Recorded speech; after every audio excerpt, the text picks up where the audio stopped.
Okay, everybody, now we're going to go to part two. And a lot of times I get asked, Coach, how do I do the same movements when I'm in a confined space? And we do the exact same movements we do in the field. We change it ever so slightly, but nonetheless, it's pretty much the same movement. I do it with my group here. I train about 10 kids during the off season, and we train in here. So I do expand a little bit to the outside because I have extra mats that I put out, but for the most part, we put 10 people here and we do the exact same movements. I'm going to show you how we do it. So what we do is we start off, obviously our first movement is going to be our world's greatest stretch sequence. So obviously our first movement on that is going to be the one where we step out, almost like a world's greatest stretch. We do our basically our floor count. So we go 1, 2, 3. You guys remember how we do that? So then when we do the reach, we got to be sure that as we do it, is when we push the hips forward, we reach over with the hand. So I'm going to combine it for you so you can see it. So it goes 1, 2, got it? 3, 4, 5, 6, 7, 8. Then we'll switch feet. Notice I stand up when I do it. So again, I'm reaching over. 1, 2, 3, 4, 5, 6, 7, 8. Now we're going to be off the knee. Same place. Watch my rear knee. Now rather than reaching over, we're going to reach around the front. 1, 2, 3, 4. Watch what my hands are going to do. 5, 6, 7. You can stabilize yourself if you need to. And then 8. Come up and over again. 1, 2, 3, 4, 5, 6. Notice I'm pushing forward. 7, and then 8. Now we go into our standard world's greatest stretch movement. We always start off stepping forward, and we reach inside. Look, the knee is well behind the hip. Hands inside the knee, inside that knee. Both hands. It doesn't matter which arm you start with. I like starting with my inside elbow, but it doesn't really matter. Hands behind the head, and I'm going to reach with the elbow down towards the wrist. 1, I'm going to reach up. 2, 3, 4, switch hands. 5, 6. Also, I'm reaching up and not back. Sometimes you tend to reach back. Here. 7 and 8. Then I'm going to stand up. Switch feet. Same movement. Other side. I'm turning so you guys can see me. 1, 2, 3, 4. Notice where my knee is well behind the hip. 5, 6, I'm reaching up, not back. 7, 8. Now we're going to come up to our position where the knee is up on the rear part, or the rear part of the body, back here. Same exact movement. 1, a little more demanding. 2, 3, 4, 5, 6, 7. Be sure you look up. 8. And I come up every time. Switch feet. Same movement. Now I'm going to show it from the outside. Notice my hands are on the inside. 1, 2, 3, 4, 5, 6, 7, and 8. Always stand up every time. Now, the next movements are 4-way. Again, the knee is down, just like normal. Notice where I am.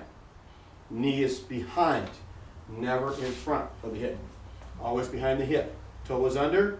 Now from here, hands are in this position. I'm going to reach back and look. 1, 2, 3, 4. Watch what my hands do now. 5, 6, 7, 8. Now I stand up. Switch feet. I'll turn this way so you can see me a little better from this direction. 1, 2, 3, 4, 5, 6, 7, 8. Now the next sequence is the exact same thing. Difference is the leg is up on the back. I'll turn this way so you can see. 1, 2, 3, 4, 5, 6, 7, 8. Nothing changes. Turn this way so you can see now. I'll give you this angle. 1, 2, look to the rear. 3, 4, look up. 5, 6, 7, 8. Now this last one, it depends on your event group. For our regular sprinters and whatnot, it's always going to be the same. Jumpers is slightly different. So we're down in our we call this tall kneel, tall half kneel, like normal. Tall half kneel position. We're going to rotate the arms on a cantilever so they're opposite each other. 1, 2, they stay together. 3, 4, 5, 6. Notice they're rotating. 7, 8. We come up, switch feet, same thing. 1, 2, 3, 4, 5, 6. Reaching for the sky. 7 and 8. Now, here's the difference. For the jumpers, it's going to be slightly different. For everybody else, they're going to do the tin soldier. We call it tin soldier because we're not bending the elbows. We're swinging from the shoulders, and like a tin soldier, the arms are going to be stiff. But the elbows, the elbows are going to be locked, but the shoulders are going to be loose. Jumpers are going to do a, triple jumpers and high jumpers in particular, they're going to do a double arm swing where they block, turn their thumb down, swing back, block, swing back. So I'll show you both variations. So the basic, this one the leg is going to be up. And so regular tin soldier, 1, 2, 3, 4, 5, 6, 7, 8. Now for our jumpers, our triple jumpers and high jumpers, double arm swing. 1, 2, 3, 4, 5, 6, 7, 8. So that's the basic sequence. Now, how do we move? Movement drill, you could do it in a confined area. I'll do it right here so you can see. So we'll start off with our normal heel toe. And all you do here is simply just go back and forth. Real simple. Heel toe, heel toe, heel toe. So when I do it, when I'm by myself or if I have my group or we're in here, and we'll go up to my driveway, but it's slightly more room, but it's basically the same exact concept. Then we go into our ankle flip or ankle bounce. Remember the hands are behind the back, knees are straight, and we're only bouncing with the ankles, like so. Whether it's single ankle, switching, or both ankles, it's basically the same thing. Heel walk or duck walk and stiletto, no different. Whether you go forwards or go backwards, again, you can walk around in circles, you can go forwards and backwards. It's no different. You can do that inside your bedroom if you want. All right, so that's that. Now we start going into the more involved stuff when we're doing our squeeze and pulls, that sort of thing. Same thing. Just use your space. Remember on our squeeze and pull, thigh squeeze, we're going to go down and grab the leg. We're going to bend both knees, grab, notice that my toe is up. Then we're going to stand up tall, pull that leg up, pull the toe up, release, drive the leg straight down, and then come up on the other side. Take a couple steps, do the same thing.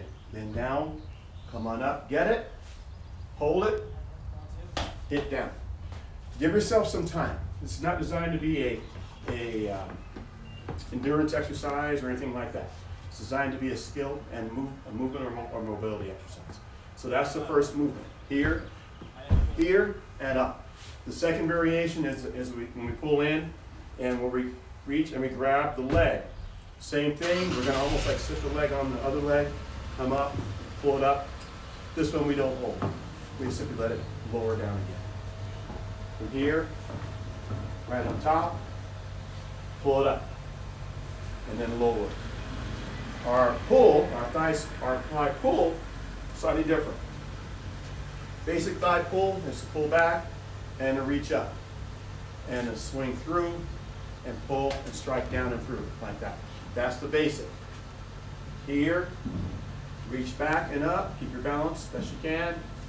Release the leg, and opposite leg, they go together. Swing through.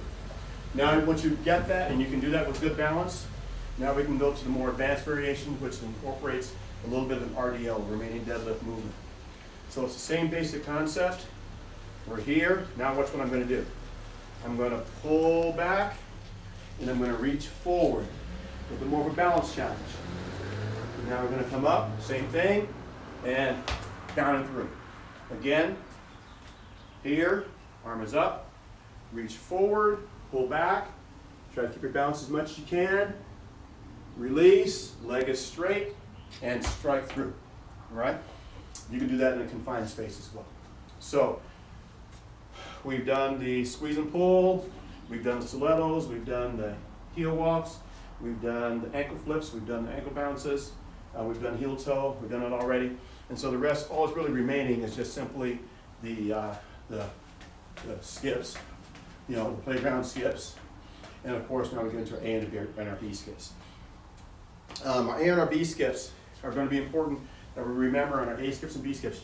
You can do those in place. Now, some of you I taught specifically to do them in place when you first learned it. So remember, keep the feet in front of you. So from here, my foot stays in front, toe is up, we get our position. Remember to keep the arm awake on the back side. You see this a lot with even advanced athletes. They'll do the movement and they'll let the arm go to sleep here. We want to keep the arms awake on both sides. Bounce down. So if we're going to hit twice, 1, 2, 1, 2, 1, 2, 1, 2, 1, 2, 1, 2, 1, 2, 1, 2. And you can do that in place, no problem. Once you get more advanced, and I kind of do it just naturally, as we snap skip. Because you see, most folks will do it and they'll hit and then pull, hit and pull, which is not necessarily wrong. It's just different. We do what we call a snap skip, where we're trying to recover the foot before the other foot hits the ground. So it's more like this. Here, then we can bring that foot up, and remember, the foot comes up and recovers as you work your way through. And last but not least is obviously your B skip, is we're going to go knee, foot, leg. All right, so for those of you guys who remember the knee, foot, leg sequence, exact same thing. Up and through, knee, foot, leg. Knee, foot, leg. Knee, foot, leg. Knee, foot, leg. Okay, so I don't want to get super into the high intensity sprint drills, because you really can't do those indoors, but the basics you can. So you can do this even in place. Okay, so here, 1, and then here, here, here, here. Pull down. Here, here, here, here. Pull down as you work your way through. Whew. Last but not least, getting a little winded here, is A runs in place. That you can do. I highly recommend it. You get used to doing it since we don't have room outdoors, obviously when we're indoor, to do it. But you can just simply be in place and work on your A run. So your A run, remember, thighs in front, big toe up to the top of your shoe. Be sure we're not letting the foot come behind you. That's a huge mistake. We want to train ourselves out of that. Feet are in front, bounce up the middle, just behind the ball of the foot. Tips the lips in the front, pass the hips in the back. Do not cross the hands across the midline of the body, and you'll be in good position. So, if I can do it, then I'm an old fat guy. I'm nearly 60 years old. You guys should be able to do it beautifully. Thanks for your attention.